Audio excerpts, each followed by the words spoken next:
category. Bit unfair, though, as the Sports Information Department was telling us before the match, back when the 6,000 mark came, that was back when they were playing sets to 30 points. Right. Now to only 25, so at minimum, that's a 15-point difference you're going to have in each match, so a greater opportunity to have more assists there. A light tap that time, hits the top of the net, but it will go out of bounds. Point going to Otterbein, and they take the 7-4 advantage here. Otterbein comes into this one riding a 6-game win streak that dates all the way back to the 18th of last month when they lost to Heidelberg 3-2. Heidelberg has clinched the conference outright as that one gets past a diving Cardinal there, point to Capital.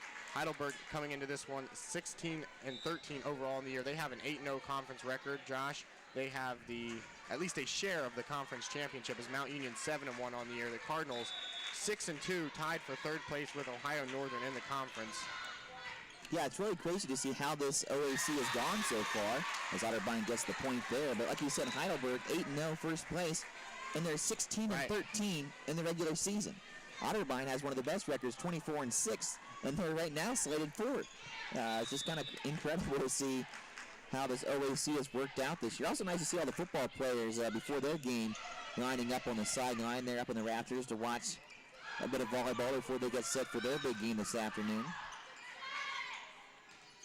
Saw Tabitha Piper get the point the last time for the Cardinals as that one goes into the stands with that quick sneak attack that we're so used to seeing out of her, where she looks like she's going to set up for a kill shot, but then she just lightly taps it over the net with her eyes looking somewhere else and completely confuses the defense, and she's good for that about 7 times a match. Price puts it in play for the Crusaders. Again looking for Junger off the front line of Capital. Caldwell's able to save it, but play is blown dead. Point going to the visitors.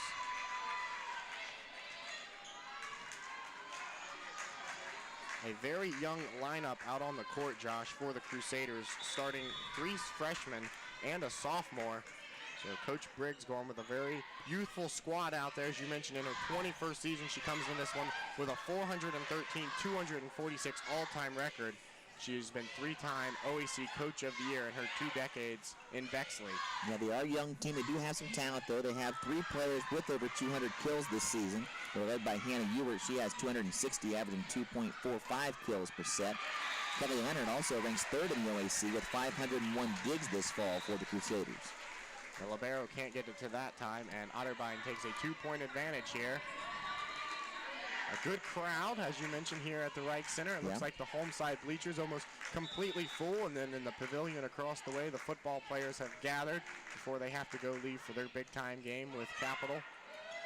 And there it is again.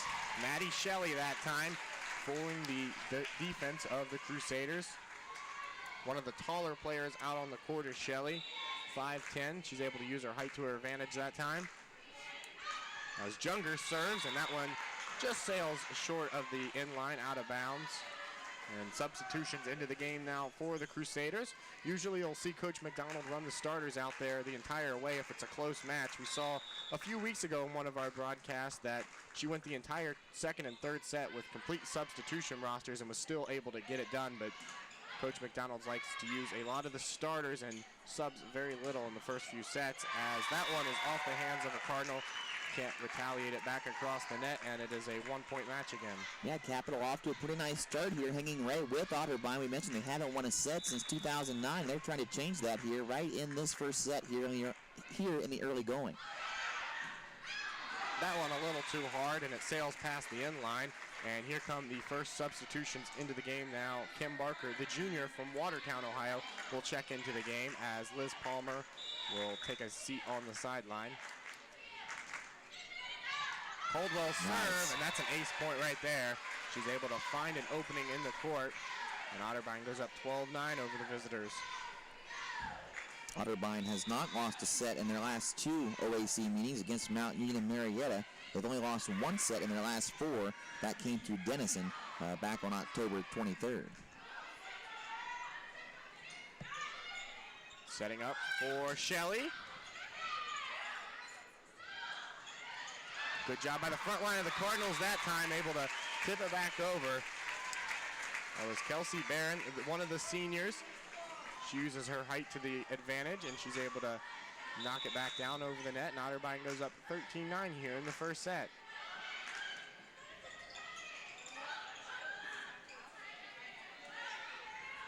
Coldwell to Piper, and nice. there it is again for the second time. That's what she's known for. Good vision out of Piper. She's able to look one way and lightly tap it back over. Yeah, that's great awareness right there by Tabitha Piper. She primarily sets people up and gets assists. We mentioned only 15 shy of the all-time assist record coming into today's game. She has great awareness. If the defense is expecting her to set it up, she can just push it right on over like that and get the Cardinals the point that they need.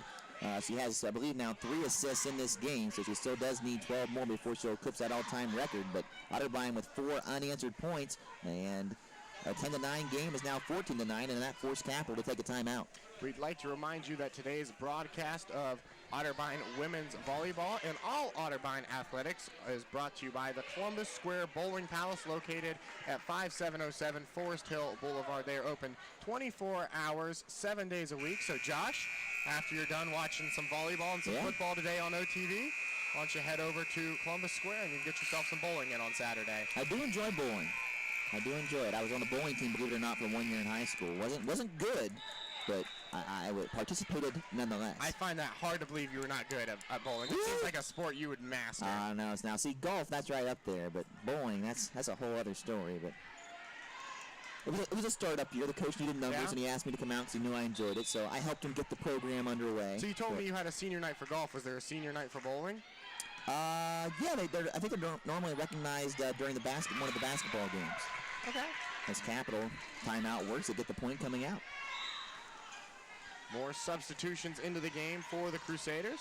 That's number 6, Natalie Briggs, sophomore, a Columbus native from Bishop Hartley High School. But I was not on the bowling team my senior year. That was my junior year. You gave it up senior year. You couldn't hang with it. I helped him get the program going and get out of their way because, trust me, there were a lot of other players who were a lot better at that than what I was. They didn't need me on the team at that point. As Kim Barker's able to get the point that time, Otterbein extends their lead to 5 points over Capital. But if you'd like to improve your bowling skills, get over to the Columbus Square Bowling Palace and do so. Obviously. 24 hours, what more could you ask for? That's right. They'll have all today's college games up on the big screens. A little miscommunication from the Crusaders that time. And Otterbein will take the benefit from it and go up 16-10 here. What do you remember from your senior night for golf? A lot of emotions? A lot of emotions? Memories? Well, I don't know, because, see, the senior night was during one of the football games, and golf actually goes, we were finished quite a while before that. Oh, really? Yeah, we wrapped up. I'm trying to think when it was, but it's late September, early October. We're done, and football, of course, goes into the first part of November usually. So I'd already been done a good ways before the actual senior night recognition. So all that had kind of come into play before we got there. But David was a football player, had a senior night. We did have a senior night. I think our senior night was against Hilliard Darby. Ooh, I'm sorry. If I'm not mistaken, I think we that lost. had to not be pretty for you. If I'm not mistaken, I think we lost by 50 plus in that one. But ouch. Yeah. Nice. Look at Tabitha Piper. Having a great game. That's what she's known for. As we said, you can expect that at least 6 times out of her in a match, as Gracie Staten will check back into the game. And 2 of the Cardinals out there on the floor, Josh, pull double duty as well, as they are also members of Connie Richardson's women's basketball squad. So as soon as the volleyball season ends, there's no break for them, as they have to switch over and change uniforms and play a different sport here on this court. And as we can see, another point out of the Cardinals, that time increasing their lead now over Capital to 18-11. But the women's volleyball campaign will be starting up soon, and for Tabitha Piper and Gracie Staten, they will try to win their goal of an OAC tournament. For Coach Connie Richardson, that one just barely clears the net. Good save by Barker. Setting up for Junger, and that one goes into the net. Little low that time for Junger, surprisingly for her. She comes into this one leading the OAC in kills per set at about 3.3 a set. And Capital now finds themselves down 18-2 as they get set to serve this one.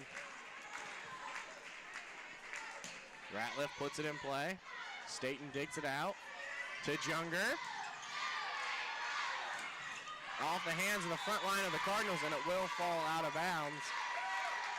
Point goes to the Crusaders.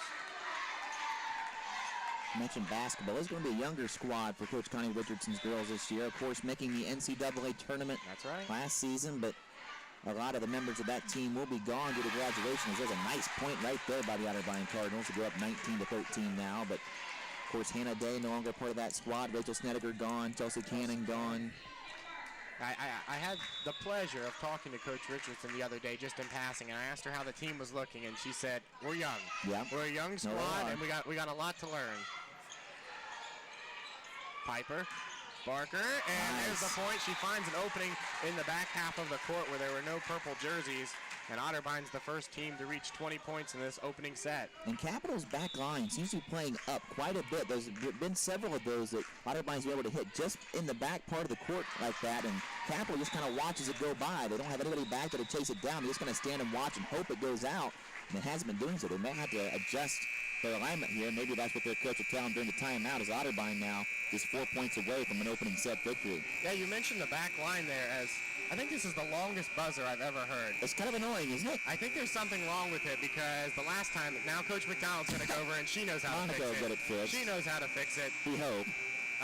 Goodness. However, the last time they took to the court against Marietta on Tuesday of this week, they won that one 3-0 last time as well. And the same thing happened. They were really able to exploit the backcourt of the Pioneers. It seemed like Marietta was playing really close to that net, and Otterbein had great court vision, and they were able to tell that there was opening in the back half of the court, and they were able to send it home.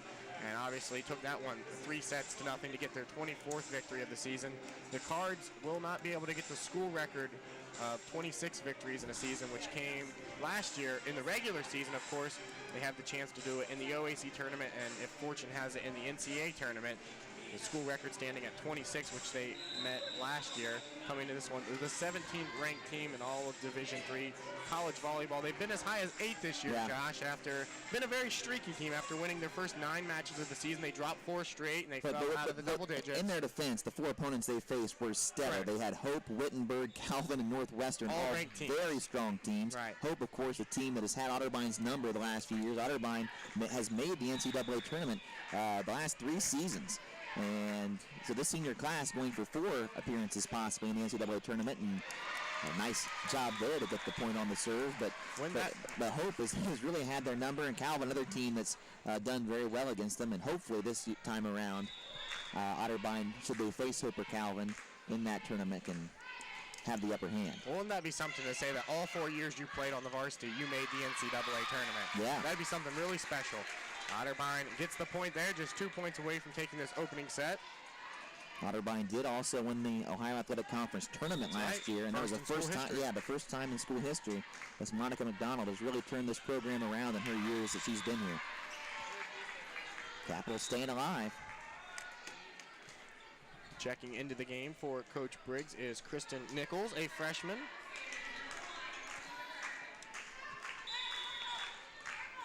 McCracken back to serve. Caldwell digs it out. Over to Junger off the front line of the Capital, off their hands, out of bounds. The libero can't get to it, and Otterbein is just now 1 point away from winning the first set. Junger has a lot of power. She's not particularly tall for a lot of volleyball players. She's only 5'8", but she has a lot of power, and she used it right there to get Otterbein the point.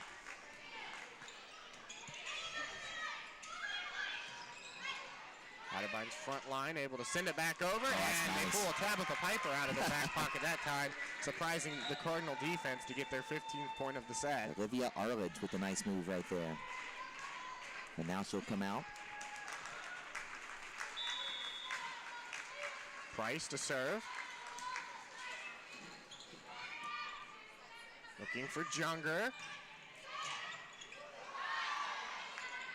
A good sneak attack that time again out of Piper, and that'll be the 25th point of the set. And Otterbein takes the opening set 25-15 over the Capital Crusaders, and as they will head over to talk to their respective coaches and switch sides, you see Otterbein now has increased their chances of continuing their winning streak against Capital with including a streak of no sets. Right, exactly, of going that many matches without losing a set to Capital. Well, we saw them exploit the backcourt. We saw a few sneak attacks out of Tabitha Piper. What have you seen out of your Lady Cardinals, Josh, that you like here on senior night? Well, they played a great game. They have great court awareness, and that's what has got them wins really all season long. I mean, Tabitha Piper, when she gets it and she sees that they're out of position, she'll just hit it over instead of setting it up, and then also being able to use the backcourt to their advantage. Capital's been playing up, and just watching it go by if they hit it toward the back part of the court. Otterbein has done a nice job there. Capital kept it close for a while. It was 10-9 at one point, but since then Otterbein was able to pull away and get the 10-point victory. Looking at some of the stats here, Tabitha Piper does have 4 kills. She also has 8 assists, and now just 7 shy of that all-time record. Kim Barker also with 5 kills. Annie Junger has 2 kills. In terms of digs, it looks like Tabitha Piper is going to have 2. Gracie Staten has 1. And Evelyn Karras and Caldwell each have 2 as well. For the Crusaders, leading in kills is going to be McCracken with 4. And in assists, Weilbacher having a nice game. She has 9, also 1 kill. For the Crusaders, Aldridge also has 2 kills. In terms of digs, they're led by Price, Ratliff, and Leonard, each with 3. And Briggs has also contributed 2 for the Crusaders as the teams will switch sides and get set number 2 underway. And we see the football players are filing out of the arena. They're going to head over to Memorial Stadium where at 1:30 kickoff between 2 of the most hated rivals in all of college football. Josh Overholzer will head and have the call on 97.5 WOVN. You can keep it locked to OTV, and myself and Harrison Ralph and Jordan Brown sideline reporting will have the call here on television. A big match between the football teams. Otterbein coming into that one 3-4, trying to close out the year on a high note and have back-to-back winning season. Capital coming into that one struggling in football. 1-6 on the year. It'll be the 88th career meeting between the two schools in their long storied football history. Otterbein 41-43-4 against Capital in football coming into today's game. Otterbein also coming off of back-to-back losses, but two of the top teams in the OAC, 2 of the top teams really in the country. You've got Heidelberg being 9th in the country, and Mount Union, of course, number 1 in the country. So back-to-back losses puts Otterbein under 500 again at 3-4, but a chance with 3 remaining teams to get back and have a winning season. As you mentioned, 6-4. They have Capital, Marietta, and Ohio Northern, 3 very winnable games for the Cardinals. But again, it's going to be a tough today against Capital. I know they're only 1-6, but when it's a rivalry week, you kind of throw those numbers right out the window. Capital always plays Otterbein tough, and vice versa. So you can watch that Marietta game here on OTV streaming live. And you mentioned Mount Union and Heidelberg. Those 2 teams will go at it today at 1:30. One team's going to get their first loss of the season. You got to imagine whoever wins that has a very good chance of taking the OAC championship. Of course, John Carroll also still undefeated in OAC play, and they also have to still play Mount Union and Heidelberg on the year.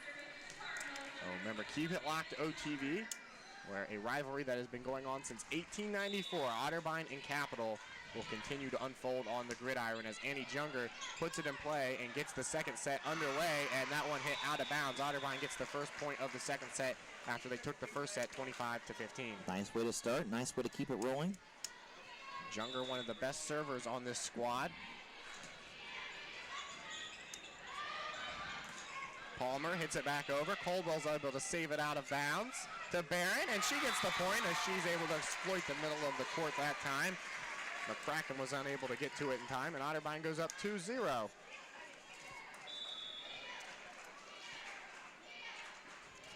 Junger's 3rd consecutive serve is a good one. Lightly tapped over. Coldwell's able to dive and keep it alive. Shelley. Good job by Liz Palmer to keep it alive. For Junger, Junger's 3rd hit is retaliated by the Crusaders. Good set of volleys by both teams here. Very nice. Shelley hits it a little too hard that time, just past the end line a few inches. And the Capital Crusaders are on the board for the first time. Checking into the game for the Crusaders is Natalie Briggs, the sophomore, and she will retreat behind the end line to serve. Yeah, Capital had to fight for that point for sure, but they got it. Nice, valiant effort. Briggs' serve is dug out by Coldwell. Junger lightly taps it over, hits off the top of the net, still in play. Barron's able to save it. And Junger a little too low that time as it meets the net, and tied now at 2 apiece.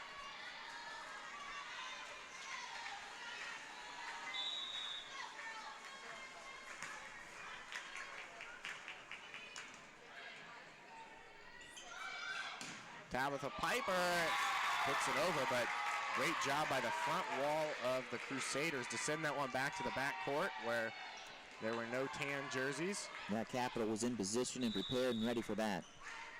And they take their first lead of the set. Of the day, I believe. That's right, of the day. Liz Palmer hits off the front of Capital's line there. And Liz Palmer will check out of the game, and replacing her will be number 13, Kim Barker, the junior. The libero, Emily Caldwell, retreats behind the inline here at senior night. One of the seniors, the Cincinnati native from Mother of Mercy High School, wearing the traditional red libero uniform. Piper setting up for Barker. Good job that time out of number 20, Mona Ratliff, the freshman. She's able to take a kill shot from Annie Junger and tap it back over the net, right in front of the net where there were no Cardinals. And Capital regains their lead 3-4.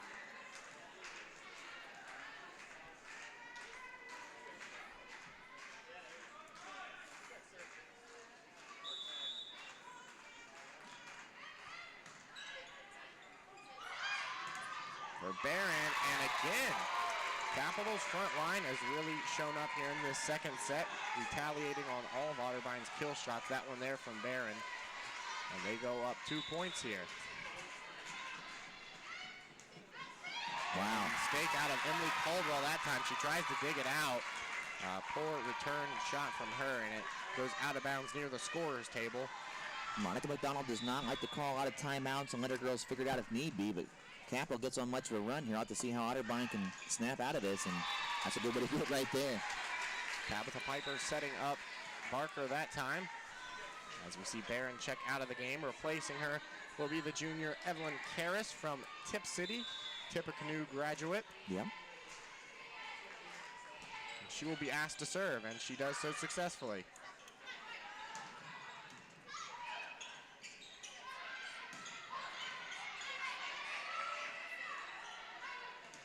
Back and forth they go. That time the front line of the Cardinals was ready for it.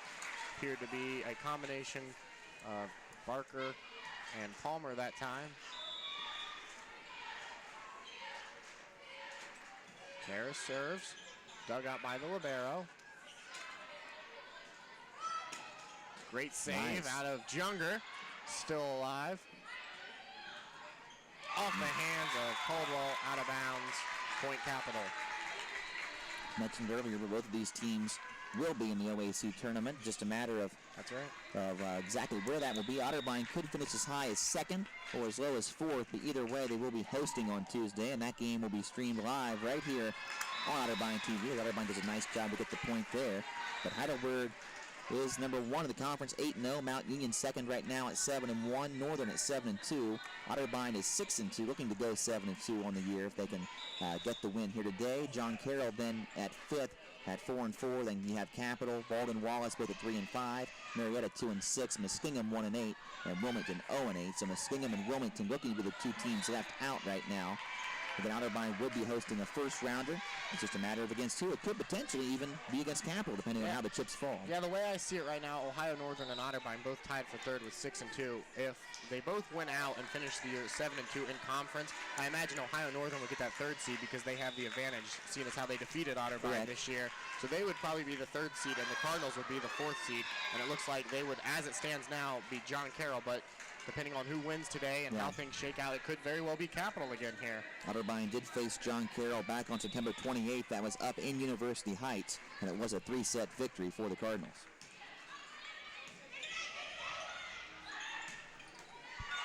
Good save by Staten. Barker a little too hard that time, just past the end line, and Capital extends their lead now to 9-7 over the Cardinals. Checking into the game for the Crusaders is number 7, Becca DeWitt, the sophomore from Springfield. The last time these two squads met on the hardwood came in the OAC tournament last year when Otterbein, who was number 12 in the country at the time, got a 3-0 victory over Capital as Otterbein closes it to 1 point as we see Barron check back into the game. And that one, Kristen Bennett, who was a senior last year, had 16 kills, and Tabitha Piper, 33 assists, that back on October 31st of 2012. One other potential scenario, if Bowling Wallace gets a win and John Carroll gets a loss in their final match, the Cardinals could potentially face Bowling Wallace, and they face them on October 4th, and that too was a 4-set victory for the Cardinals as Capital sneaks one inside that back line for the point.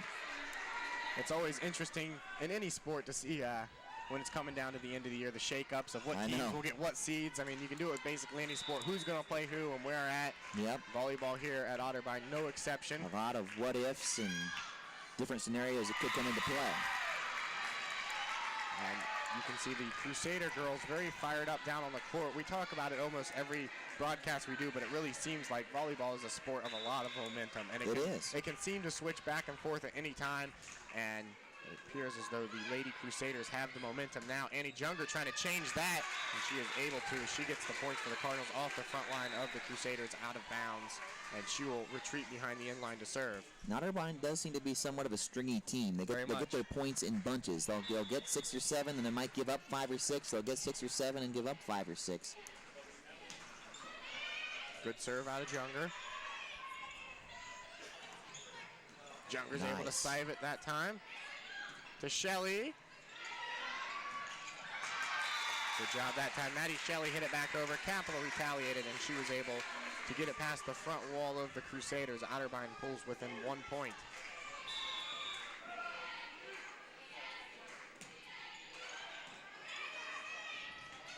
Setting up the kill, and she palmed it. Yep. She did, and point will go to the Cardinals as they whistle it dead before she can hit it over, and we're tied back at 11. As the senior, number 21, from Cincinnati, Annie Junger, set to serve. And Piper is now just 2 assists shy of that all-time record. Point going to the Cardinals, and they retake the lead here in the first set, 12-11. But Josh, we have seen them get off to a slow start here in this second set over their rivals from Bexley. If you are Coach McDonald, what are you telling your girls down in that huddle? I mean, these girls know what to do. I mean, if you're Coach McDonald and you talk to her, and she doesn't call a lot of timeouts, and when she does, it's just kind of more or less to regroup and not to reinvent the wheel here. I mean, Otterbein knows what to do. They are some of a streaky team. They have to get back on a hot streak, get the momentum going, and have to make smart passes. We saw in that first set, Tabitha Piper was able to catch the Crusaders off guard a lot of time with positioning, and this time Capital seems to have adjusted for that, and they have their front wall, as you were calling it, really kind of ready to attack, and you just had to find a way to adjust around that.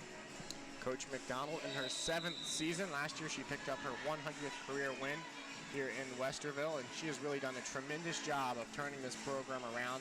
5 consecutive 20-plus win seasons for the Lady Cardinals. When she took over, they only won 2 sets all year. Yep. And Josh, she has turned them into one of the premier sports here at Otterbein, and one of the most winningest sports the Cardinals have. Yeah, certainly in our time at Otterbein.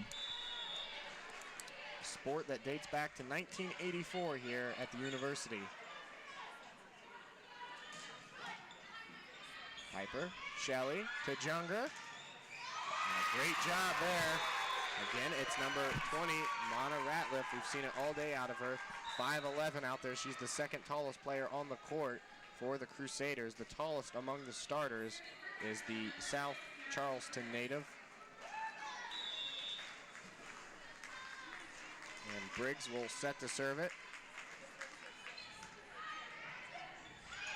To Palmer, and Palmer just whiffed on that one. A swing and a miss for Liz Palmer. And she's going to be coming out now. Well, nope, Darian's coming out. And checking into the match for the first time all day, Kendall Kellogg, the junior, Pickerington North graduate. Seeing a lot of substitutions out of the Cardinals today. A whistle on the court before the serve. Yeah, she's never got the signal to send it over. Now she does. Briggs line drive right into the net and ties this match back up at 4 apiece. And now Palmer will take a seat on the bench as Kim Barker will check back into the match.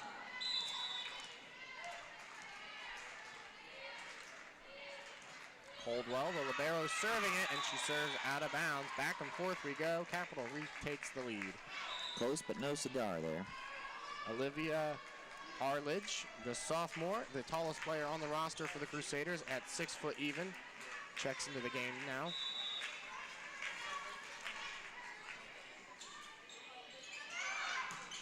From Kellogg, and just a little too far that time past the end line. And again, she would have had him because Capital was not in position for that long shot yet again, but just a little bit too hard. The Bishop Reedy graduate puts it in play. Junger, Coldwell. to Shelley. And that one off the hands of a diving Annie Junger. Nothing she could do about it that time. Nope. And Capital has a 3-point lead over their rivals from Westerville now.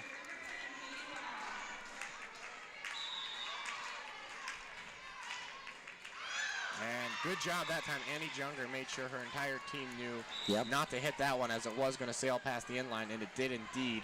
Otterbein closing it to a 2-point game now as number 12, Evelyn Karras, in the game, the junior. And Otterbein is a good team in terms of communication. You will hear those girls out on the court constantly, giving each other advice, saying in, saying out, saying who's got it, who's setting up where to reposition themselves. Volleyball, as much, if not more so than any other sport, is huge on communication in terms of knowing where your teammates are, helping your teammates out. And Otterbein, certainly one of the better teams in the league in terms of doing that. Junger lightly taps it over, and point goes to Otterbein. Point to the Cardinals. Looked like she might have saved it. Must have hit the court before she hit it over, as Gracie Staten will check back into the match now, and they will award the point to the Crusaders. I thought that she got a hand on that one. A lot of protest out of Pam Briggs that time, and that is the first time as Tabitha Piper's having a word with the official over there. She's not happy. That is the first time I have seen them overturn a scoring decision like that in a match. But to me, it looked like Capital got it over, and Otterbein started celebrating a little bit prematurely there.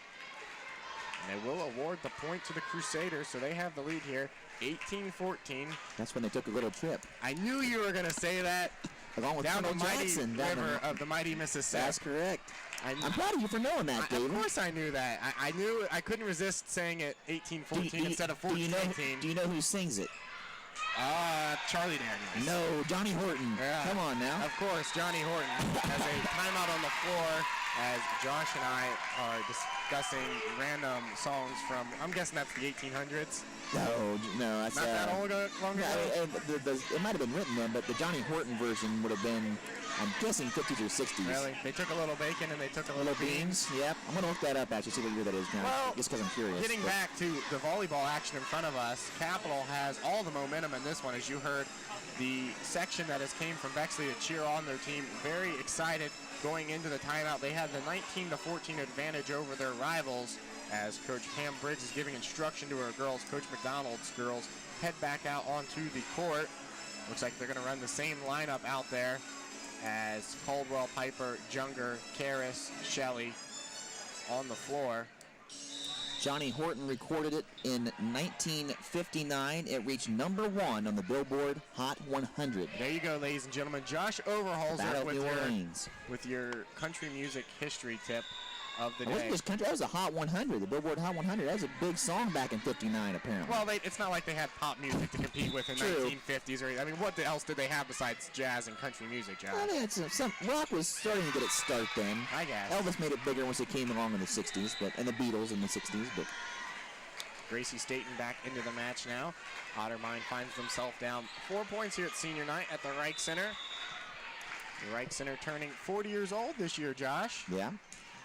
Built in 1974. Used to play in what is now the Battelle Fine Arts Center. Has that one hit into the stands out of bounds. Of course, replaced Battelle, where now they have a music theater. And before that, they played in a building that is currently occupied by Roush Hall, the association building. So you're getting a lot of music history and a lot of Otterbein history on the broadcast today. We keep you well informed with Otterbein TV. Junger, and that time it did hit the court before she was able to retaliate. And Otterbein closes it to a 4-point gap now, as Kim Barker will retreat behind the line to serve for the Lady Cards. Speaking of cards, Cardi making appearance here today at the Reich Center, and a few of the cheerleaders who I imagine will head over to help cheer on the boys to victory at Memorial Stadium here in a little bit. Setting up for Junger, and they can't get it. Maybe they did save that one. It looked like it might have hit the court. Hits the official stand there, and that was a point to Otterbein. I imagine, much like the scoreboard here at the Reich Center, which is in play, I imagine that if it hits off the official stand, it's probably in play too as well. And we will have another timeout on the floor, where we'd like to remind you that today's broadcast of Division III College Women's Volleyball and all OTV broadcasts are brought to you by the Columbus Square Bowling Palace, located at 5707 Forest Hill Boulevard, just off Cleveland Avenue, just south of the 270 interchange there. They're open 24 hours, 7 days a week, and we kindly thank them for their sponsorship of Otterbein Television's broadcast of athletics. And my page is not wanting to refresh right now, but I believe Tabitha Piper should now be just 1 assist shy of that all-time record. It looks like she has actually already eclipsed it. Okay. So congratulations. Well, they didn't stop announcing. They said they were going to stop an announcement when she got there, but.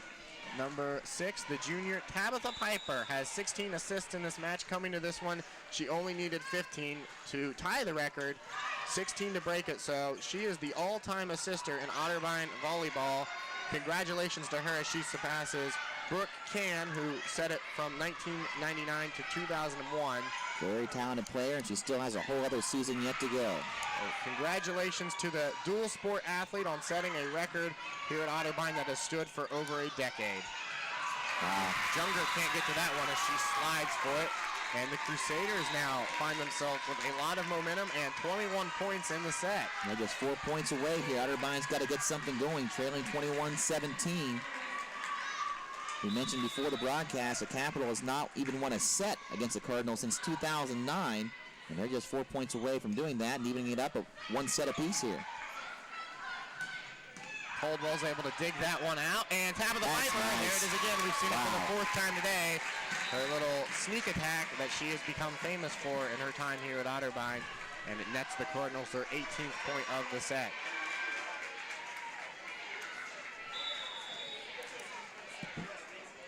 And speaking of Piper, she will retreat to serve it. It's a good serve. Point goes to the Cardinals as it looks like they might have touched the net there. Yep, net interference. And they close it to just a 2-point game now. Tabitha Piper back for consecutive serves.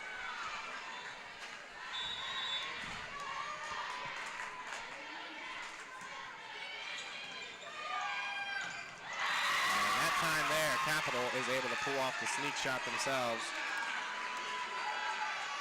And more substitutions into the game for Coach Briggs. Big point now in this match, 3 points away, the 3-point differential. Kelly Leonard, the junior from Cincinnati, the libero in her bright yellow uniform to serve. Nice job by Piper there.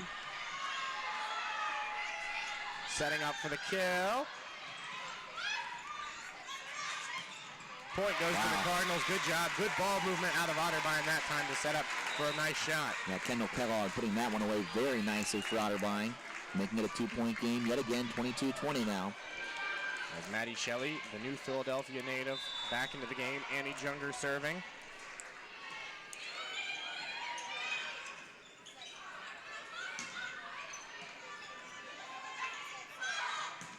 And again, consecutive times for Kellogg. She is able to exploit that back half of the court for 2 huge points for the Cardinals, and they find themselves only down 1 here. Very big points. As momentum has seemed to evened out between the 2 squads. Junger set to serve it. Lucky there, that one might have gone out. Lightly tapped over. A good save there from Caldwell, but she's not able to hit it again, and the Crusaders jump back up 23-21 here in the second set. Keep in mind, you do need to win by 2 points. As Otterbein took the first set here at the right, 25-15. Briggs set to serve to Junger. Piper to Kellogg, and she's got it again. Beautiful. She has done that now 3 times in the past minute of play. Kendall Kellogg, the junior, able to come up big that time, closing it to a 1-point set. And Emily Caldwell, the senior here on senior night, set to serve it. McCracken, and that one's too far out of bounds. And Otterbein gets the point, and they have tied it up at 23-all here in the second set. As a large roar of approval from the Otterbein faithful that have packed the Reich Center here. Emily Caldwell again to serve, and a huge mistake out of Caldwell that time. Goes into the net. That's a costly point.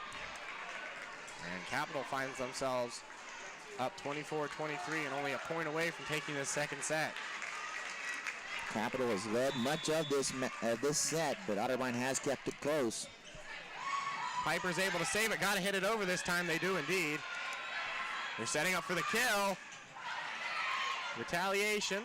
Otterbein has to get this point to stay alive in the set.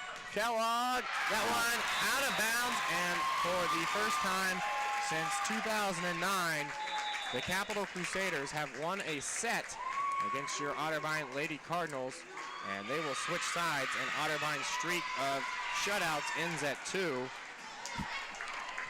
They will switch sides and do it again. Otterbein falling that time. They won the first set 25-15, falling that time 23-25,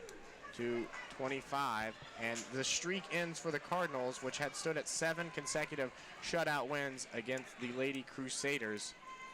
And they will have to try valiantly to fight back in this one, evened up at 1 set apiece. Well, if you're Otterbein, you have to forget about that and move forward. You know what Otterbein's capable of. We saw that in the first set. They've shown that all season. Just 1 set. It was bound to happen at some point in time. You can't beat a team every single set every time. And they got to bounce back here and regroup and get a win in set number 2. Of course, Otterbein TV will be streaming the football game coming up after this. A busy weekend on campus. Cross-country meet happening this morning. I believe soccer is also in action here.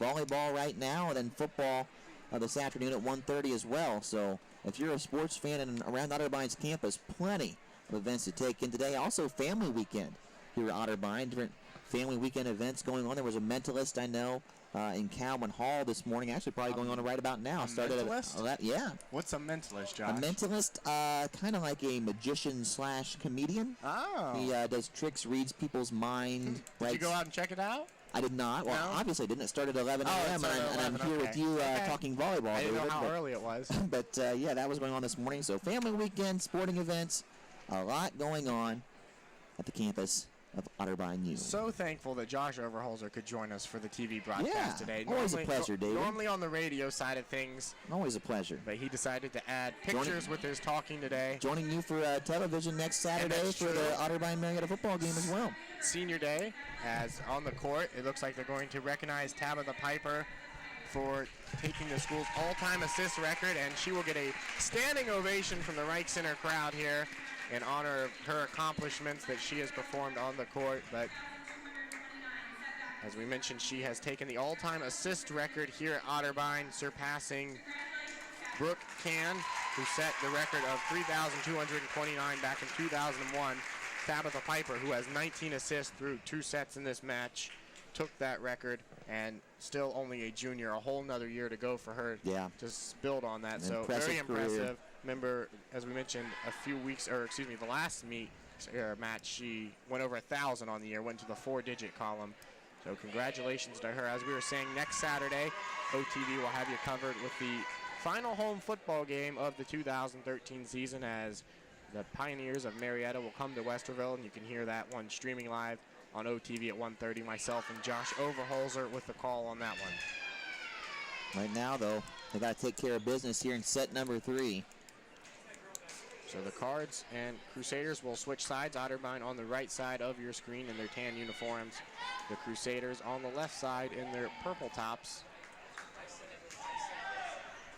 Cardinals running out there. Kim Barker, Annie Junger, Liz Palmer, Cassie White, the sophomore, making her first appearance of the game, and the libero number 15, Emily Caldwell.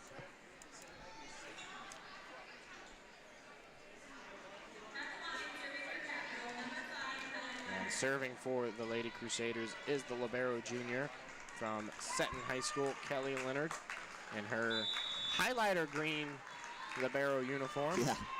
Green, yellow, whatever you want to call it. Stand out in the crowd with that, can you? White retaliates back over for the Cardinals. Caldwell digs it out to Junger. Junger taps it over, and a mistake from Annie Junger. She points to herself. She knew it as soon as she hit it. She knew it was not hit hard enough over, and Capital gets the first points of this set.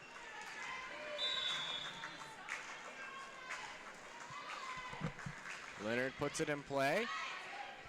Setting up for the kill, and they get it that time. Good job out of Kelsey Barron, one of the seniors on the squad. The Springfield native knots it up at 1. And Caldwell in her red libero jersey, Cardinal jersey, my mistake, puts it in play.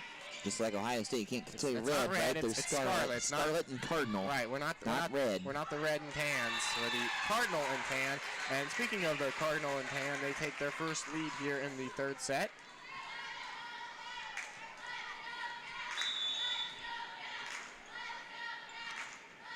As the bench of Capital gets the "Let's Go Cap" chant going. Piper setting up for the kill. And they got it that time. Good ball movement and good court awareness. Kim Barker, the junior, that time is able to find an opening of the court, and Otterbein goes up 3-1. Leads both teams in kills now, does Kim Barker with 8.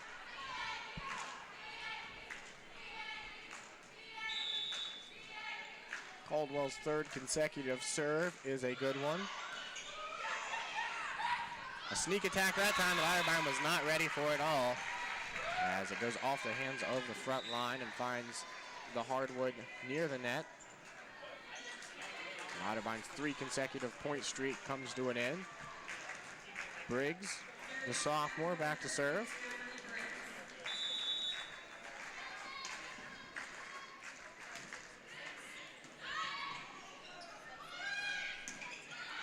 Kelsey Barron, that one looked to me like it was close to being in. Well, it was in, but it hit the pole there on the net. I don't know what the official terminology is. It's probably not pole. It might be pole. It looks like a pole to me. It does. I'd go with pole. All right.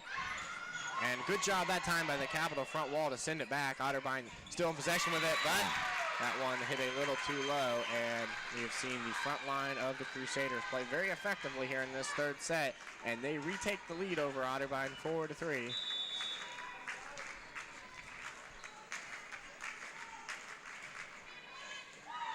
That one off the hands of Junger, trying to save it. Way too out of bounds, though, for Caldwell to get to it. Yeah, nice hustle there by Caldwell, but Annie Junger just mishit it. Went off the side of her arm instead of getting it forward and up in order to get set by Piper. Briggs line drive serve. Sneak attack that time. Wow, that one over her head. An unbelievable shot good awareness from Tabitha Piper as she hits it over her head without even looking, lands in bounds. And it is a 1-point set here. A line drive serve. And that time, Tabitha Piper cannot get it back over, and Capital takes a 2-point lead here.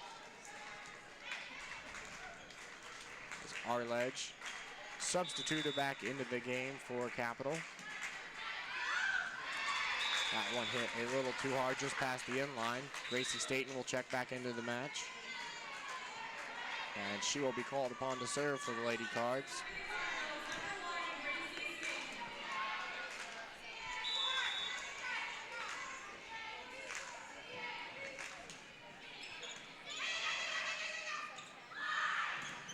Good job that time from Tabitha Piper to get up high and knock that shot back over. Fired up after that one, too. She was very excited after she hit that one over, and it ties the match at 6 apiece.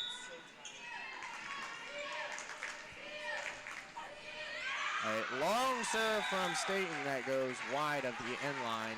Back and forth we go. Capital retakes the lead 7-6. As we take a look around other teams in action in the OAC today, Baldwin Wallace is at Marietta. John Carroll is at Wilmington, and later today at 2:30, Mount Union will play the Student Princes in Heidelberg, in Tiffin, Ohio, I should say. Nice kill on that point right there by Kim Barker, set up by Piper. As the teams continue to trade points again, the first set, Otterbein able to pull away a little bit toward the end, take a 10-point lead, but both the last set and this one have been neck and neck so far. Piper, that one able to... Good defense out of Capital to keep it alive. To Junger. Unbelievable save from Briggs to keep it alive, but the front wall of Otterbein. Liz Palmer that time realized that the entire purple unit had crept up too close to the net, and she was able to exploit that backcourt there, and Otterbein retakes the lead here in the third set, 8-7 over the Lady Crusaders. And with that, Capital's going to call a timeout here and try to regroup. As we take a look at some of the statistics so far in today's match, Tabitha Piper has increased her assist total to 22. She also has 8 kills to her credit. She has more assists than the entire Capital team. That's true. Good point right there. They have 19. Kim Barker has 9 kills. She is leading for the Cardinals. Annie Junger second with 6. And taking a look, as you mentioned, for Capital, Wildbacker with 16 assists leads the team in that category. And McCracken has the most kills for the Purple with 6. I like that last name. What's that? McCracken. It's fun. It's fun to say. Probably wouldn't be fun to have, though. I bet she's heard "What's Crackin'" a lot in high school. A lot of corny jokes, probably. What's crackin'? Yeah. What's crackin', McCracken? Otterbein with the 1-point lead here in the 3rd set. Yep. Reached over the net. Penalty here in volleyball, and the point will be awarded to Otterbein, and they have their biggest lead of the 3rd set, 9-7 over the Lady Crusaders, who, as we mentioned, come into this one 15-13 on the 2013 campaign, 3-5 in league play. Off the hands of Tabitha Piper, out of bounds. Point go to the Crusaders. Otterbein 24-6, 6-2 in Ohio Athletic Conference play. There were 2 losses in league play this year, came at the hands of Heidelberg, 3-2, and a shutout to Ohio Northern, 3-0. Capital, meanwhile, 3-5 in league play. They do have a winning record overall at 15-13. Annie Junger able to lightly tap it over the net that time, and Otterbein goes back up 2 points. Elsie Barron, the Medina native from Buckeye High School, back into the game.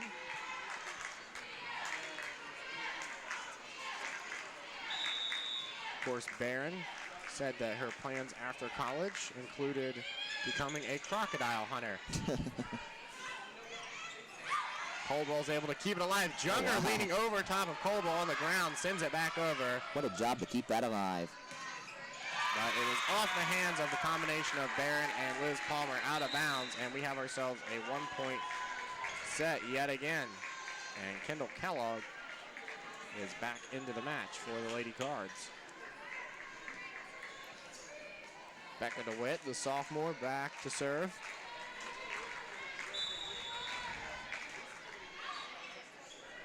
Ellen a little behind Junger. Junger's going to send it over.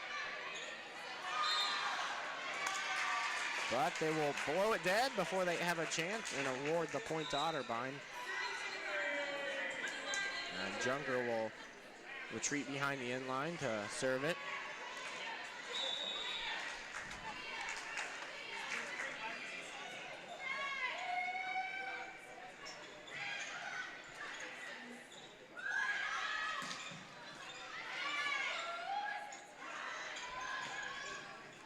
Good save by White. And a good awareness after stumbling to realize the ball was coming her way, but they exploit the Cardinal offense, and there was a huge gap right there in the middle of the court for the Cardinals. But Otterbein was left scrambling that entire time, had players out of position, and Capital eventually able to get the point after the Cardinals did a nice job of scrambling for a couple of Still a great job by Casey White, who was just getting up and still a little woozy and realized the ball was coming her way, sends it back over. Leonard serves it over. White. Tabitha Piper not fooled that time by the sneak attack to Kendall Kellogg, and it's dug out by the libero. Off the hands of Liz Palmer, and we are knotted up at 11 apiece.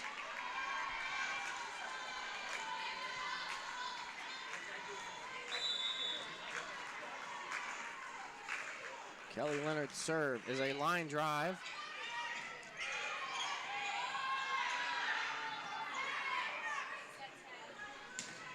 Good job that time by the front wall of the Otterbein Cardinals to send it back over. Kendall Kellogg, the junior. There with Liz Palmer as well. Again, trading points, very tight match, 12-11 here. Give Capital a lot of credit. Otterbein obviously the team with the upper hand coming into this game, but Capital not intimidated. Playing right with the Cardinals. Rare mistake from Tabitha Piper that time as she hits it, but it goes absolutely nowhere. And back and forth we go, knotted up at 12.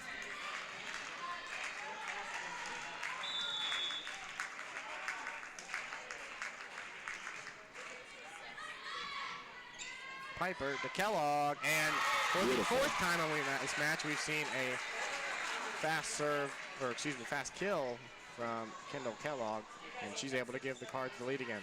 4 kills now on the day for Kellogg. Kim Barker still leads the team with 9. Piper has 8. Junger's contributed 7. For Annie Junger, the complete back half of the court exploited for the Crusaders. See if Otterbein can take advantage of it, and they do. They find that back corner there, and it's in by only about a foot. Otterbein gets the point. It looked like all 6 girls for the Crusaders are right there on the net, and Otterbein was able to take advantage of it. As Kellogg's line drive serve into the net. She's going to come out of the match, and replacing her will be Evelyn Carez, the junior.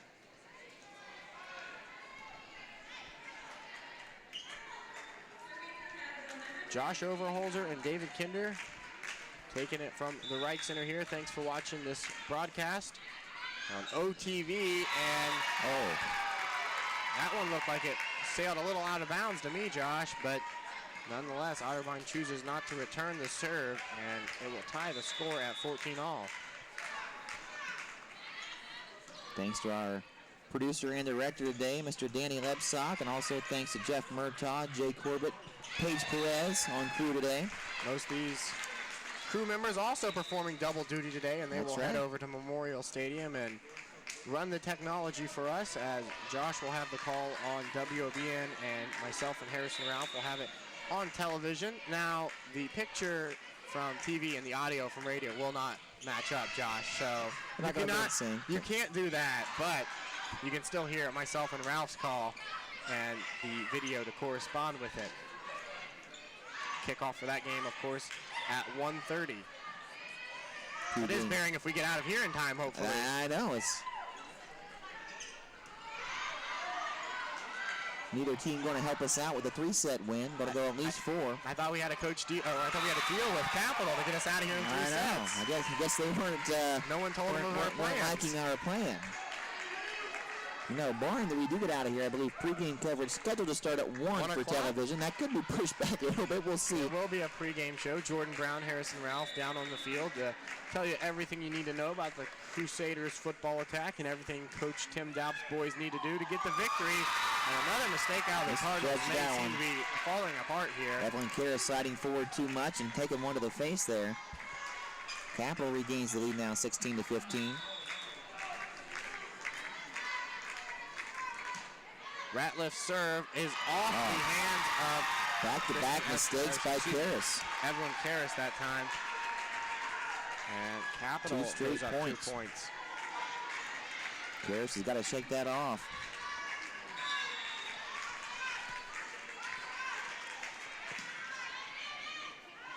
Goodness. Otterbein's going to need to quickly get it back over here. Struggling returning the serve. Staten does indeed for the kill. And another point for the Crusaders. And they are on a 3-point streak here after being tied up at 15-all. Otterbein has struggled to return serves, and Capital has taken a 3-point lead here over the Crusaders after taking the last set. We are knotted up at 1 apiece, and Coach McDonald doesn't look like she's too thrilled with her team's performance on senior day. Well, she shouldn't be so far. A lot of uncharacteristic mistakes from the Cardinals. I mean, they're struggling returning serves. They're getting it off the side of their arm. Evelyn Karras misjudged 2 of them. We've seen a couple even go off the side of Annie Junger's arms, and that's just mistakes Otterbein does not usually make. I mean, it's not their hard serves or kills or anything. They're just average serves, and Otterbein's going off the side of their arms. I mean, you got to get that in play and give your setters a chance to get it set up to try to get Otterbein a point or at least get it back over the net. But very uncharacteristic, and I'm sure Monica McDonald's not happy. Otterbein's got to shake out of it and regroup here. You don't want to see Capital go ahead 2-1. Otterbein hasn't played a 5-set match back until the 19th of last month when they defeated Mount St. Joseph 3-2. A rarity to see the Cardinals make it all the way to 5 sets. Yeah. Setting up for Junger, and again, Capital comes out of that timeout, and they are fired up down there on the side court, Josh. Momentum on their side, that's for sure. It's been a tight, this is the largest lead we've seen all game for either team now at 4 points, 19-15. Unfortunately for the Cardinals, that's in favor of Capital. And again, they struggle getting the serve. Still in play. The basketball hoops here are in play as that one hits off the backboard and bounces around for a little bit. Otterbein still able to keep it alive and off the hands of the front wall of the Cardinals. And finally, the Cardinals get a point, but that was a bizarre circumstance bouncing off the backboard. But fortunately for the Cardinals, that actually helped them out. It gave them some time to get there and get underneath of that one. There was a game last year where it got hit up into the underneath of the scoreboard and stayed up there for about 3 seconds, Josh, and they had to wait for it to fall down, and eventually did. The scoreboard and the backboard are in play. Yep. Setting up for Liz Palmer, and nice. That one is inbounds. Point going to Otterbein. They end the streak and find themselves down 2 points here in the third set. Got to keep this going now. And they won't. And momentum is a problem for the Cardinals. They don't know how to keep it today. As the serve from Karras into the net. And Capital is the first team to reach the 20-point mark here in the third set as their players are getting into it.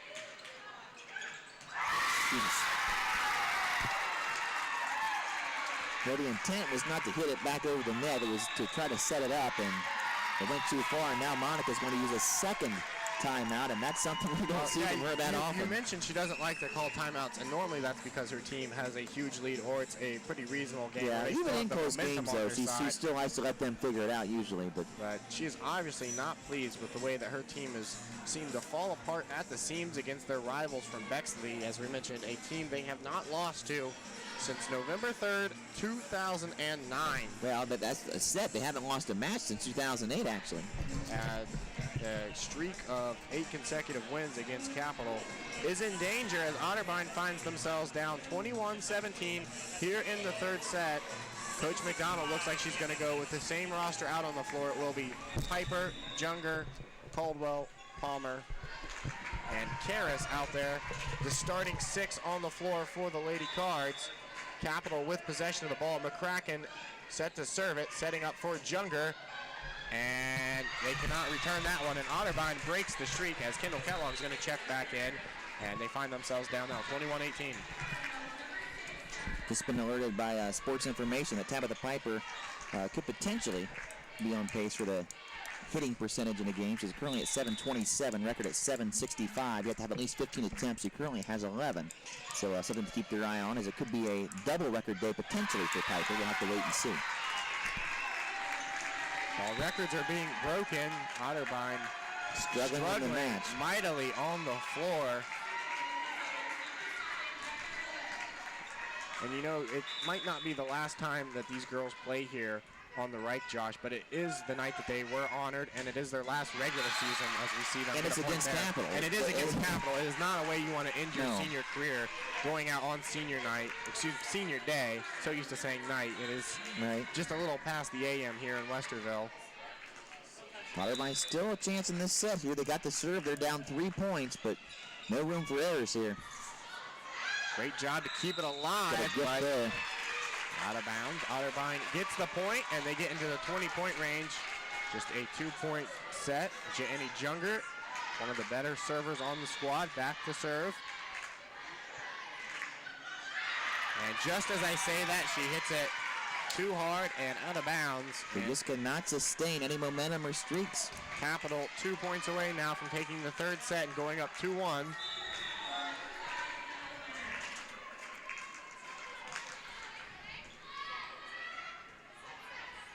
For White, off the hands of a diving Crusader. Might have been gifted one there. That would have been very close to going out. Kim Barker back into the game. Emily Caldwell set to serve.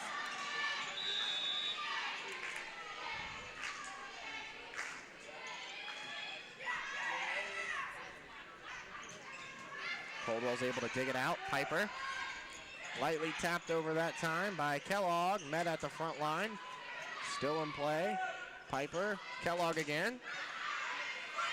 Good set of volleys by both teams. Piper's dive saves it alive. Kellogg, and still alive. Nice dig. And there it is that time. Tabitha Piper, we were expecting to have her. And a big roar from the crowd that time as she is able to use that fake she has become so popular for on campus. Down And just again, 1 point now, and Capital has to take a timeout. Again, another timeout on the floor, so we have seen 4 timeouts called here in this third set. And ever since the start of the second set, Josh, it has been very back and forth. No team has had a lead greater than 4 points. Right. Yeah, I mean, Capital has stayed right. Well, actually, I should say Otterbein has stayed right with Capital. As Capital, actually, since the second set, has had the lead. Otterbein, a 10-point win, 25-15 in the opening set. Capital really, it was a tight set the whole time, but Capital in control most of it, and ended up getting a 2-point lead, win rather, 25-23. And they've had the lead again much of this set. Otterbein now was down, I believe, 23-19. They got, I believe, 3 straight points. They're now down just 1, 23-22, and have the serve. And if you're Otterbein, you do not want to go down 2-1. Very important to try to come back and get the win. Keep in mind, you do have to win by 2. So should it be a 1-point game, they would have to play past 25 potentially. We'll have to wait and see. Caldwell's line drive serve is returned by the Crusaders. Not a good start out of a timeout. Nope. Capital now just 1 point away from going up 2-1. And asked to serve will be Natalie Briggs, the Bishop Hartley graduate. Throws the ball in the air, serves it. Caldwell digs it out. Piper to White, and it is into the net, and the Crusaders have taken the lead 2-1 here over the Cardinals on senior night, and they are 1 set away from beating the Cardinals for the first time since 2008. Wow. Not I think what Otterbein or the fans expected to see here on senior day. I mean, no discredit to Capital. They certainly do have a talented team, but Otterbein certainly thought to be the better of the two coming into today in terms of records and every stat on paper. But again, I mean, you think about football and basketball being rivals, you kind of throw out the numbers. You may not think about that so much in volleyball, but I guess it's still the case.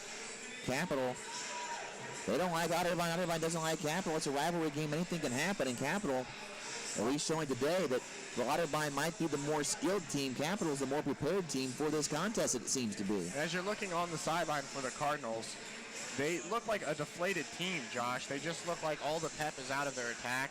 None of the girls seem to be too excited, and if you compare it to the Capital sideline, very pumped up. They have a small following that followed them about 15-mile trip up here to Westerville from Bexley, and they've been cheering very loud the entire match for them. As we mentioned, these two teams only separated by about 15 miles are the Columbus suburbs. Capital hailing from Bexley. And a little problem with the PA system here at the right center as the national anthem begins to play. I think everybody's standing up. I believe it is respectful to the country to stand up. So we've had some troubles with the PA and the buzzer here at the right center. Everybody sits back down. Oh my! Well, I give the fans credit. You hear the national anthem, they all stand up to honor America. Very respectful of the country. Even though it was unintentional and not meant to be the national anthem, these fans here, they get it. They honor and love America. So at least it wasn't the buzzer playing out for 35 seconds like we had earlier in the contest. So Otterbein trying not to pick up their 7th loss of the season. If they're going to do it, they have to. Going to see them go to 5, which you mentioned they have not done that in a while. It has been quite some time. As we mentioned, the last time that happened was the loss to the Berg, which was their 2nd conference loss of the season. Speaking of the Berg, big football game between Mount Union and Heidelberg today. It'll be interesting to see what Cartel Brooks can do against that very talented Mount Union defense. Obviously, he rushed for 337 yards and 5 touchdowns against Otterbein's defense. He'll play a little bit more stout of a defense tonight. Yeah, that's true. Yeah, Otterbein has played 30 matches so far this season. Out of those 30 matches, only 3 have gone to 5 sets. And if Otterbein wants to get the win or even have a chance at the win in this one, obviously they're going to have to win both sets 4 and 5. One more set win for Capital would get them the win. Otterbein, the lowest they could fall in the OAC standings is 4th. Is of course the last game of the regular season, so even with a loss, Otterbein would still have a first-round home match. Of course, OAC tournament play gets underway this coming Tuesday. So Otterbein would have a game from the Reich Center. That game will be streamed live right here on Otterbein.tv. So opponent still unknown. It could be John Carroll. It could be Baldwin Wallace. And if Capital wins, it could be Capital. Yeah, so regardless of what happens today, Otterbein is still guaranteed a home spot in the OAC tournament. But if Capital wins this game, there's a good chance it could be a rematch of Capital and Otterbein on Tuesday. And going into tonight's game, you would have thought that would be a good thing to have a rematch with Capital. But after the way that they have performed today, that is not the case. Right. Capital has came out and gave it their all against their rivals. On the year, Otterbein in the fourth set is 7-2. They will try to increase that to 8-2 on the year, and almost not a good start for the Cardinals as they almost lose possession that time. Setting up for the kill, and off the hands of a diving libero, Emily Caldwell. And again, Capital for the third consecutive set has taken the first points of the set. Natalie Briggs back to serve. She's done the bulk of the serving for the Crusaders. A good serve from here, and some miscommunication again from the Cardinals, and they are fired up on the court as Capital. And I was just talking earlier on in the broadcast about how Otterbein's one of their strengths was communication, and right there clearly off as Caldwell didn't know if it was going to be in or out. Her teammates didn't help her out. Nobody said in, and nobody said out, and she was just kind of left stranded to make a decision for herself. Usually Annie Junger very vocal, as are many other players, in terms of alerting you to court awareness, but everybody's silent that time. Speaking of Annie Junger, she will be asked to serve her line drive serve, saved by the libero. Junger to Maddie Shelley, who sends it over, and some confusion at the net. Draws some groans from the crowd. Shelley's gonna have to hit it over, which she does with her left hand successfully. McCracken. Good set of volleys by both teams, the longest we've seen so far today. Off the hands of a diving libero, courtesy of the hit from Annie Junger, and we're knotted up at 2 apiece. Important for Otterbein to try to get off to a fast start. The last 2 sets have been very close. Even the first set was close up until the midway point of the match before Otterbein took off. If they can establish a little momentum and get a little bit of a lead, might be able to put the Crusaders rather away. But Otterbein helping their case that time as Capital hits it out of bounds, and they take their first lead of the fourth set.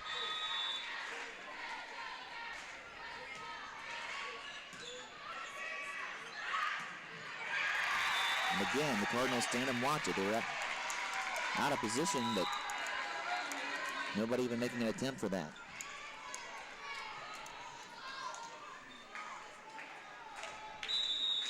So as it sits now, the first set went to Otterbein 25-15. Then Capital took the next two, 23-25 and 23-25 again. That one off the hands of the libero, courtesy of Maddie Shelley. And Otterbein goes back up on top, 4-3. Kim Barker, number 13, back into the match. Caldwell's serve. And that one out of bounds. A line drive screamer of a shot that Tabitha Piper wisely gets out of the way of.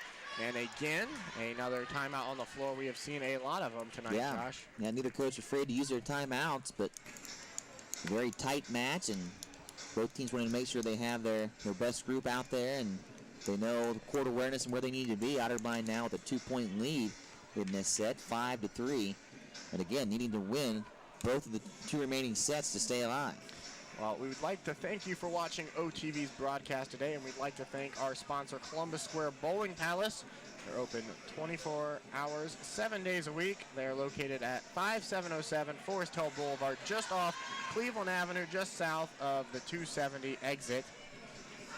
I'm David Kinder. Josh Overholzer with me, and we are pulling double duty today here at the Reich Center. Followed quickly in just a little over an hour the football game against Capital, and bearing time restraints, there will be a pregame show to start at 1 o'clock with Harrison Ralph and Jordan Brown on the sidelines of Memorial Stadium. And then at 1:30 you can join myself and Harrison Ralph for kickoff. Or if you're driving around or prefer to listen on the radio, Josh Overholzer and John Bazico will have the call on WOBN 97.5, the wild card. And not a good start for Otterbein coming out of a timeout. Capital catches them out of position.